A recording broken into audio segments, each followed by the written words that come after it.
Hi, my name is Jan-Louise Lewin. I'm a woman of substance and I'm really looking forward to this interview with Farah. And I'm looking for a woman of substance. As a diva.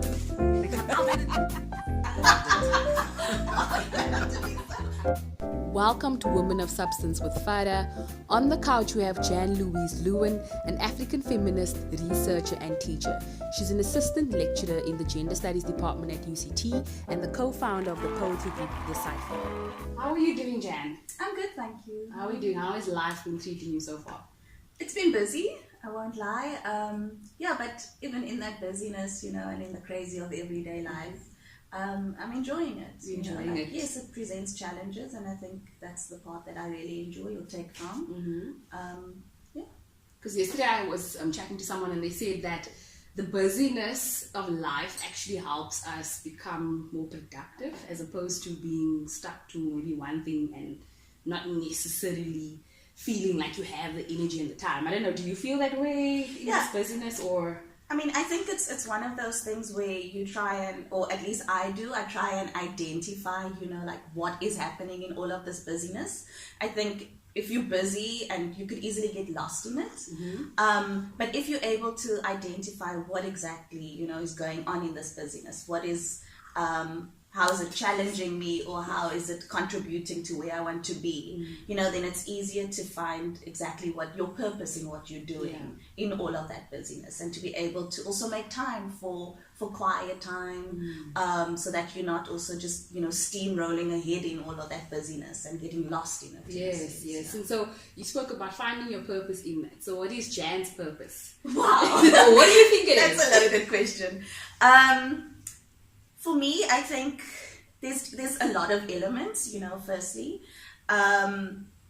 It's definitely, so I'm wanting to be a teacher, right? So that, I think, is my long-term purpose. And to be able to find teachable moments in different situations, whether it's teachable moments for me personally in my life path or journey, or just in terms of people that I'm working with.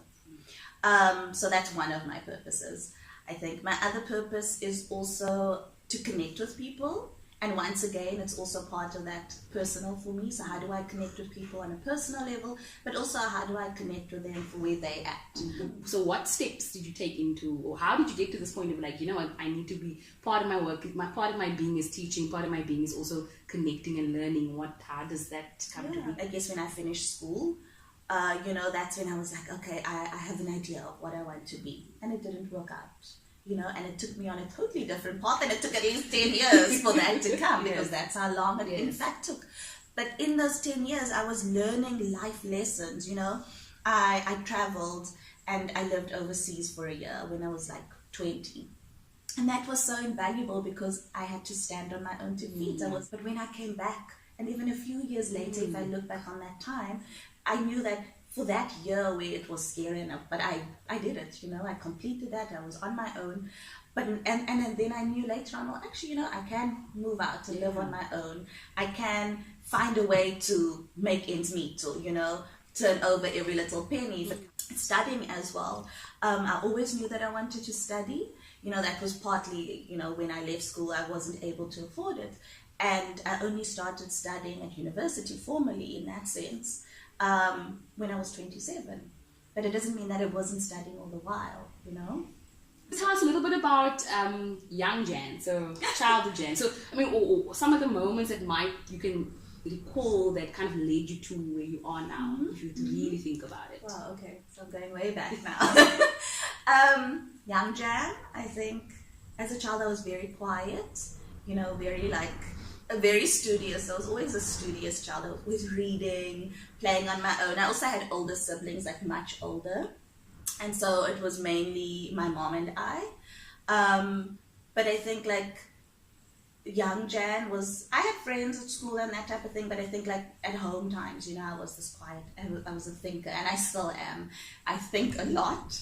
I'm in my head a lot, sometimes it's good and not too good, because you can easily get lost in that. I'm a daydreamer, and I always have been, so young Jan was always like that. And I was imaginative and creative.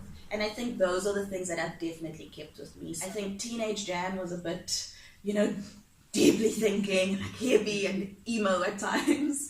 But that also helped me to channel a lot of those, like, the deeper thinking, like difficulties or challenges. And I'm grateful now for having had like really difficult moments. What changed for you? How did you get to not having a handle on it too? Well, I'm good. I mean, definitely time and growing up, and I think different experiences. So, I started working when I was very young. And so I started working in corporate when I was like 22, 23. And it was horrible, and I hated it. And, I absolutely hated it. But the thing that I take from that is knowing that that is something that I don't want to do. So I think for me, the things that have helped is when I was able to identify what I don't like. Joanne, I wanted to ask you this question. So you've gone through a lot of things in your life at this point. You've had to make difficult decisions and the risks and all of that. Out of everything, what is it that you are most grateful for? Wow.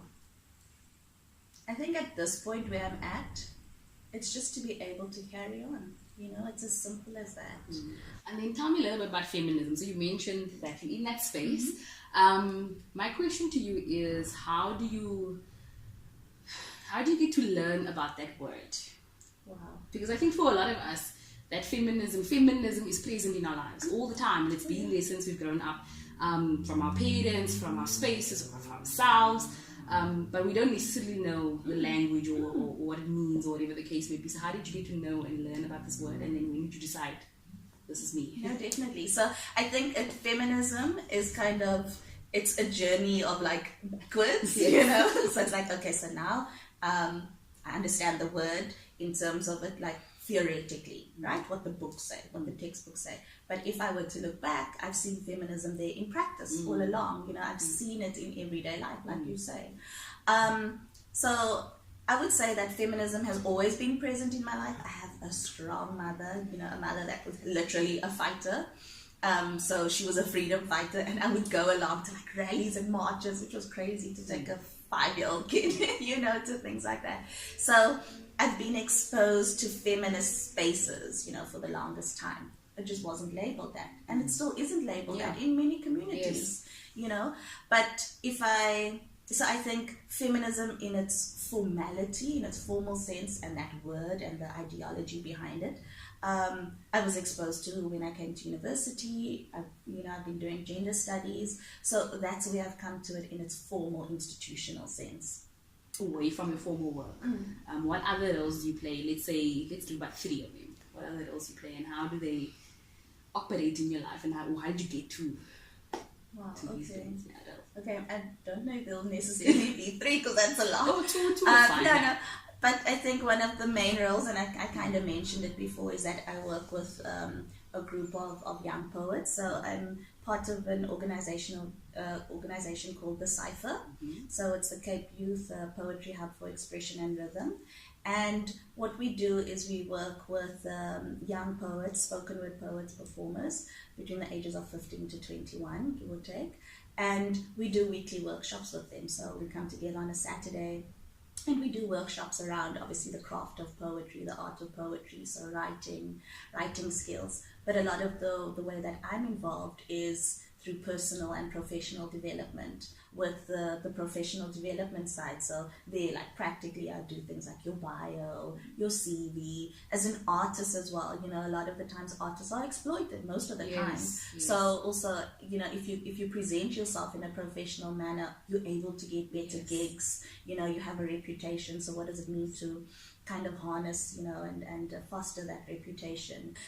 For me, that work in the poetry scene, I guess, is one of the biggest areas of my life outside of my academic work. But I can't say that it's outside of it either, because the two work so well together. Yes. I mean, like literally what I do is the stuff that I teach to first year students in gender studies, I give those readings to my young poet students, Other work that I do that's very rewarding, but once again, it's also fused into my kind of formal work, is working with the Young Women's Leadership, YWL, and there it's with a very small group of 7, women students.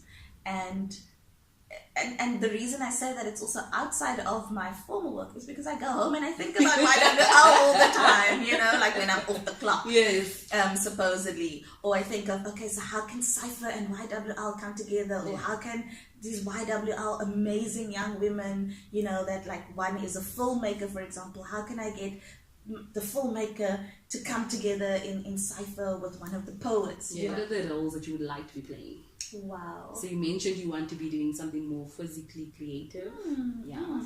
I think, you know, I definitely want to make more time for just bodily work, you know, so like exercise in a sense, and not that exercise to slim down, but how exercise and just, you know, health and awareness and fitness kind of thing, how that feeds into connecting with the head. I've really been toying with the idea of doing yoga, and it's just not happening, I guess, because I'm just not there. Yes. You know, so to do something like that, that's just a slowing down as well, and teaching my body to slow down, and definitely make more time for sleeping. I love to sleep, you know, but sleep with purpose also. So not just like sleep because I'm knocked out and I can't do anything, or, you know, my heart is beating so fast that I have to just like fall asleep, but to be able to do it in a meaningful way. I've been like genuinely playing around with the idea of doing pottery, you know, it's something that I can kind of see almost physically, and that's tangible. And that excites me when I get into that, I guess. So that is one big role that I would want to do. I guess I would want to be a mom, crazy enough, you know, like I'm at the age where I'm super broody. And most people, I'm not ashamed to say this, you know, as a feminist, it's kind of also goes against that idea of, you know, what's mainstream feminism. But I've been feeling broody for a while. And I mean, like, I'm in my 30s, you know, so maybe that's that biological clock ticking, and whatever that means also, that needs to be unpacked. But if you want to put it down simply... No, not there yet. So I think I would definitely want to play that kind of role, you know, because I'm ready. You know, I'm at the point where I think, like, I have a lot of love to give, and I would want to, like, squish it into this concentrated little body. I don't know. You know, a puppy would work just as well, maybe. But yes, I definitely see myself in a role like that. And I think a lot of the work that I do with young people is me kind of mothering. So I'm also okay with, you know, like, if it doesn't happen now, it's working out for now. Yes, exactly. Kids around. Yeah, exactly. But to be able to, I think, like, you know, like, extend that energy, I think that mothering energy. I know how it would work with my next role, but that is definitely to be an academic, you know, so to continue with my work. I'm at the point now where I am thinking through, like, doing my PhD, and also, like, what does it mean to do that? You know, I think a lot of that is to be honest with myself and say that that's a selfish endeavor, you know, what it means to become an academic or to just go for a PhD when I could be doing other types of work, maybe more work in the community. But I think with having that kind of, I don't know, for lack of a better word, title, or that kind of formal, you know, like, underpinning to my work means that I'd be able to access more resources, would be able to access more spaces. Our question to you really is around your plans for the future and any platforms you want to talk about, social media, or anything we should be on the lookout for. Where can we find you? Those kind of things. So plans for the future. So for now, I'm just working, you know, building up experience type of thing. I do plan to pursue my PhD. The work that I'm most involved in would always be Cypher, you know, so I'm one of the co-founders, and definitely putting a lot of my energy into that when it's not in the other energies of academic work, I guess. So with Cypher, you know, we've got big plans. There's a 2-year plan, you know, and our group is growing as well. We've started off with like 6 members, and we're like at 20 now almost. So, you know, what we'll be doing there is a lot of performances. We plan to publish our 2nd book and have each of our senior students, you know, have a book of their own. So we're working closely, you know, partnering with people.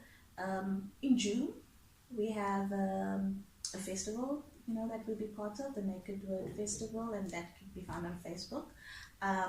So that's with the kind of our mother body. It's called the Lingua Franca Spoken Word Movement. So Lingua Franca has been hosting the first poetry festival in the Western Cape. A huge exhibition with our seniors at the end of the year, where they'll be each having their own poetry installment and part of a moving exhibition. So Cypher has a Facebook page. We also have a website. So it's our Facebook page, CYPHER. Yeah, the Cypher. And then the website is also cypherpoetry.co.za. I can send you the link. Yes. Okay. And then in terms of YWL, where's YWL? Yes, so the Young Women's Leadership, it's very exciting. So we'll be planning a huge, exciting festival on campus in September. It's called the Queer Cultural Festival. But they can catch them on Facebook. Yes. And then we have a Facebook page. It's Young Women's, but women is with the question mark in it, Young Women's Leadership. And then we have one of our students who's making a film as well. It's called Falling to the Sky, and the film explores colorism. Exciting things ahead. Yes, definitely. We'll be on the lookout for that. Thank you very much, Jan, for joining us on the couch. There was a lot that happened in this conversation, and I'm really excited to see how it comes together on camera and how everybody else, takes it. A lot to think about. It's given us a lot to think about. I think what I really gained from this conversation is take risks and don't be afraid to be independent. No. Yeah, it's the best thing actually. You learn so much about yourself. But so just to extend our gratitude for you spending your time and coming to us and sharing of yourself, I just want to say just a tiny little thank you for just show you over there. Thank and you hopefully so you like it. We wouldn't. I'm gonna wear it now. I did a dive on your social media, and I saw you very much of a earrings person. You don't wear a lot of necklaces. I thought, well, earring makes sense. And I thought this kind of, I don't know, just has the vibe. It's stunning. When I see this, I'm like, yeah, Jan. Yes, I'm gonna rock this at the next